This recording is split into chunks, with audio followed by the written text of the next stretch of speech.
ಮಧ್ಯಾಹ್ನದ ಅಗ್ರವಾರ್ತೆಯಲ್ಲಿ ಮೊದಲ ಸುದ್ದಿ. ನಟ ಸುದೀಪ್ ವಿರುದ್ಧ ಮಹಿಳಾ ಆಯೋಗದಲ್ಲಿ ದೂರು ದಾಖಲಾಗಿದೆ. ಸಾಮಾಜಿಕ ಕಾರ್ಯಕರ್ತೆ ಸಂಧ್ಯಾ ಅನ್ನೋರು ಮಹಿಳಾ ಆಯೋಗಕ್ಕೆ ದೂರನ್ನ ಕೊಟ್ಟಿದ್ದಾರೆ. ನಟ ಸುದೀಪ್ ವಿರುದ್ಧ ಮಹಿಳಾ ಆಯೋಗದಲ್ಲಿ ದೂರು ದಾಖಲಾಗಿದೆ. ದೂರು ಕೊಟ್ಟಿರೋರು ಸಾಮಾಜಿಕ ಕಾರ್ಯಕರ್ತೆ ಸಂಧ್ಯಾ. ಯಾವ ಕಾರಣಕ್ಕೆ? ಸ್ಪರ್ಧಿ ರಕ್ಷಿತಾ ವಿರುದ್ಧ, ಬಿಗ್ ಬಾಸ್ನ ಸ್ಪರ್ಧಿ ರಕ್ಷಿತಾ ವಿರುದ್ಧ ಅವಮಾನಕರ ಹೇಳಿಕೆ ಕೊಟ್ಟಿದ್ದಾರೆ ಅಂತ ಆರೋಪಿಸಿ ದೂರು ದಾಖಲಾಗಿದೆ ಮಹಿಳಾ ಆಯೋಗದಲ್ಲಿ. ನಟ ಸುದೀಪ್ ವಿರುದ್ಧ, ರಕ್ಷಿತಾ ವಿರುದ್ಧ ನನಗೆ ಪಿತ್ತ ನೆತ್ತಿಗೇರ್ತಿದೆ ಅಂತ ನಟ ಸುದೀಪ್ ಹೇಳಿದ್ರು. ಯುವತಿ ವಿರುದ್ಧ ದರ್ಪ ಮಾಡಿ ಅವಮಾನಿಸಿದ್ದಾರೆ ಅಂತ ದೂರು ದಾಖಲಾಗಿರೋದು. ಸುದೀಪ್, ಅಶ್ವಿನಿ ಗೌಡ, ರಿಷಿಕಾ ವಿರುದ್ಧ ಕ್ರಮಕ್ಕೆ ಆಗ್ರಹಿಸಿ ದೂರು ದಾಖಲಾಗಿದೆ. ರಕ್ಷಿತಾಗೆ ಎಸ್ ಅನ್ನೋ ಪದ ಬಳಸಿ ಜಾತಿ ನಿಂದನೆ ಮಾಡಲಾಗಿದೆ.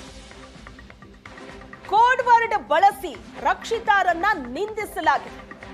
ಸಾಮಾಜಿಕ ಕಾರ್ಯಕರ್ತೆ ಸಂಧ್ಯಾ ಮಹಿಳಾ ಆಯೋಗಕ್ಕೆ ದೂರನ್ನ ಕೊಟ್ಟಿದ್ದಾರೆ.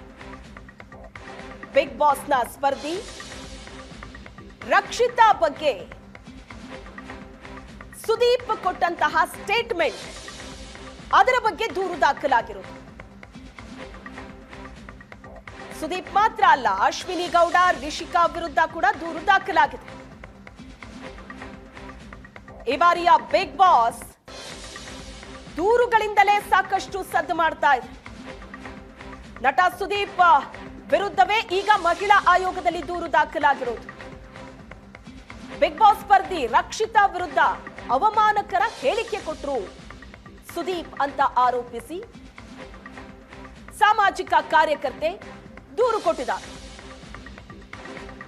ಈ ಬಗ್ಗೆ ಹೆಚ್ಚಿನ ಡೀಟೇಲ್ಸ್ ಅನ್ನ ಕೊಡ್ತಾರೆ ನಮ್ಮ ಪ್ರತಿನಿಧಿ ಮಮತಾ ಸಂಪರ್ಕದಲ್ಲಿದ್ದಾರೆ. ಮಮತಾ, ಈ ಬಾರಿಯ ಬಿಗ್ ಬಾಸ್ ವಿವಾದಗಳಿಂದಲೇ ಹೆಚ್ಚು ಸುದ್ದಿ ಆಗ್ತಾ ಇದೆ. ಮನೆ ಒಳಗಡೆ ಅಂತೂ ನಗು, ಆಟ, ಜಗಳ, ಗೊಂದಲ ಇದ್ದೇ ಇದೆ. ಆದ್ರೆ ಮನೆ ಹೊರಗಡೆಯೂ ಕೂಡ ಬಿಗ್ ಬಾಸ್ ಸದ್ದು ಮಾಡ್ತಾ ಇರೋದು ದೂರುಗಳಿಂದ. ಅಶ್ವಿನಿ ಗೌಡ ಮೇಲೆ ದೂರು ಆಯ್ತು, ರಿಷಿಕಾ ಮೇಲೆ ದೂರ ಆಯ್ತು, ಈಗ ಸುದೀಪ್ ಮೇಲೇನೆ ದೂರು ದಾಖಲಾಗಿರೋದು. ಏನಂತ ದೂರು ಕೊಟ್ಟಿದ್ದಾರೆ, ಏನಂತ ಆರೋಪ ಮಾಡಿದ್ದಾರೆ? ಶ್ವೇತಾ, ಹೌದು, ಬಿಗ್ ಬಾಸ್ ಸೀಸನ್ 12 ಇವಾಗ ವಿವಾದಗಳಿಂದಲೇ ಒಂದಷ್ಟು ಸುದ್ದಿ ಆಗ್ತಾ ಇರುವಂತದ್ದು. ಈಗ ಅಂದ್ರೆ ಮಹಿಳಾ ಆಯೋಗಕ್ಕೆ ಸಾಮಾಜಿಕ ಕಾರ್ಯಕರ್ತೆ ಆಗಿರುವಂತಹ ಸಂಧ್ಯಾ ಎಂಬುವರು ಒಂದು ದೂರನ್ನ ನೀಡಿರುವಂತದ್ದು. ನಟ ಹಾಗೂ ಬಿಗ್ ಬಾಸ್ ನಿರೂಪಕ ಆಗಿರುವಂತಹ ಸುದೀಪ್ ಅವರ ವಿರುದ್ಧನೇ ದೂರನ್ನ ನೀಡಿರುವಂತದ್ದು. ಕೇವಲ ಸುದೀಪ್ ಜೊತೆಗೆ ಇನ್ನೊಂದಷ್ಟು ಅಂದ್ರೆ ಅಲ್ಲಿರುವಂತಹ ಸ್ಪರ್ಧಿಗಳು ಏನಿದ್ದಾರೆ, ಅಶ್ವಿನಿ ಗೌಡ ಇರಬಹುದು ಅಥವಾ ರಿಷಿಕಾ ಇರಬಹುದು, ಅವರ ವಿರುದ್ಧವೂ ಕೂಡ ದೂರನ್ನ ನೀಡಿರುವಂತದ್ದು. ಮುಖ್ಯವಾಗಿ ಏನು ಸ್ಪರ್ಧಿ ರಕ್ಷಿತಾ ಶೆಟ್ಟಿ ಏನಿದ್ದಾರೆ, ಅವರಿಗೆ ವೀಕೆಂಡ್ ಅಲ್ಲಿ ಬರುವಂತಹ ಏನು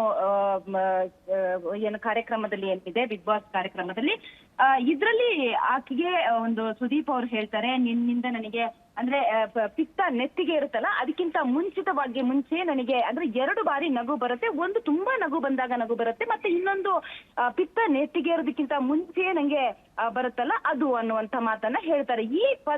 ಈ ಒಂದು ಪದ ಏನಿತ್ತು, ಇದರಿಂದ ರಕ್ಷಿತಾ ಶೆಟ್ಟಿಗೆ ಅವಮಾನ ಆಗಿದೆ ಅನ್ನುವಂತಹ ಹಿನ್ನೆಲೆಯಲ್ಲಿ, ಅಂದ್ರೆ ಆಕೆಗೆ ಅವಮಾನ ಆಗಿದೆ ಅಂತ ಹೇಳಿ ಈಗ ಮಹಿಳಾ ಆಯೋಗಕ್ಕೆ ದೂರನ್ನ ನೀಡಿರುವಂತದ್ದು. ಇದು ರಕ್ಷಿತಾ ಶೆಟ್ಟಿಗೆ ಅಂದ್ರೆ ಪದೇ ಪದೇ ಆಕೆಯ ಮೇಲೆ ಅವಮಾನ ಮಾಡಲಾಗ್ತಾ ಇದೆ. ಕೇವಲ ಸುದೀಪ್ ಮಾತ್ರ ಅಲ್ಲ, ಅದರ ಜೊತೆಗೆ ಅಶ್ವಿನಿ ಗೌಡ ಕೂಡ ರಕ್ಷಿತಾ ಶೆಟ್ಟಿ ಮೇಲೆ ಒಂದಷ್ಟು ಆಕೆಗೆ ತುಂಬಾ ಬೈದಿರುವಂತದ್ದು, ಅವಹೇಳನಕಾರಿಯಾಗಿ ಬೈದಿರುವಂತದ್ದು. ಆಕೆಯನ್ನ ಶೆಡ್ಯೂಲ್ ಕಾಸ್ಟ್ ಅನ್ನುವಂತಹ ಪದ ಬಳಕೆ, ಅಂದ್ರೆ ಅದನ್ನ ಕೋಡ್ ವರ್ಡ್ ಬಳಸಿ ಚೀಸ್ ಎಸ್ ಅನ್ನುವಂತಹ ಒಂದು ಕೋಡ್ ವರ್ಡ್ ಮೂಲಕ ಆಕೆಯನ್ನ ನಿಂದನೆ ಮಾಡಲಾಗಿದೆ. ಹಾಗಾಗಿ ಅಶ್ವಿನಿ ಗೌಡ ಇರ್ಬೋದು, ಸುದೀಪ್ ಇರ್ಬೋದು, ಜೊತೆಗೆ ರಿಷಿಕಾ ಮೇಲೆ ಹಲ್ಲೆಯನ್ನ ಮಾಡಿರುವಂತಹ ರಿಷಿಕಾ ಗಿಲ್ಲಿ ನಟನ್ ಮೇಲೆ ಹಲ್ಲೆಯನ್ನ ಮಾಡಿರುವಂತಹ ರಿಷಿಕಾ ಇರ್ಬೋದು, ಇವ್ರ ಮೇಲೆ ಕೂಡ್ಲೇ ಒಂದು ಆಕ್ಷನ್ ಅನ್ನ ತಗೋಬೇಕು ಅಂತ ಹೇಳಿ ಈಗಾಗಲೇ ಮಹಿಳಾ ಆಯೋಗಕ್ಕೆ ಒಂದು ದೂರನ್ನ ನೀಡಿರುವಂತದ್ದು.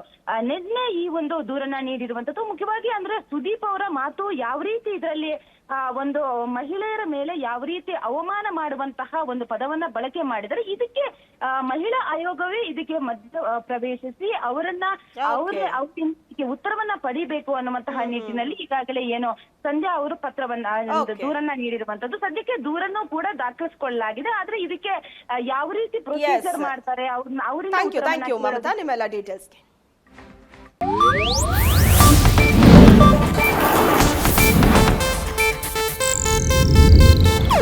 ಇದು ಏಷ್ಯಾನೆಟ್ ನ್ಯೂಸ್ ನೆಟ್ವರ್ಕ್ ಪ್ರಸ್ತುತಿ.